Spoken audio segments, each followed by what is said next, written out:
30 ans, 288 000 euros investis. Portefeuille réel, environ 1 million d'euros.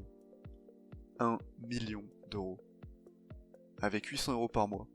Pas 10 000 euros, pas un héritage, pas de chance particulière. 800 euros par mois pendant 30 ans, sur un instrument financier que tu peux ouvrir sur ton téléphone en 15 minutes. Maintenant, je vais te montrer quelque chose d'encore plus important. Parce que ces chiffres, beaucoup les voient et se disent « Ok, je commencerai quand j'aurai un meilleur salaire, quand j'aurai remboursé mon prêt, quand j'aurai plus de visibilité. » Voilà ce qui se passe si tu commences à investir à 35 ans au lieu de 22 ans, avec exactement le même montant mensuel et exactement le même rendement. À 35 ans, tu as devant toi 30 ans de travail avant la retraite légale. Même 800 euros par mois, même 7% de rendement. Résultat, à 65 ans, environ 980 000 euros. Presque 1 million aussi.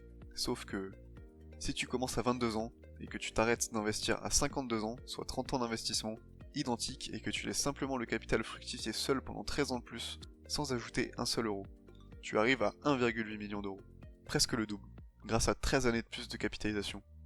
Pas plus d'argent, juste plus de temps. Et ça, c'est le miracle des intérêts composés. Les 13 premières années ne semblaient rien faire. Et puis la courbe décolle, et l'écart devient irrationnel, au sens littéral. Commencer tôt ne compense pas un mauvais salaire, mais commencer tôt compense tout le reste.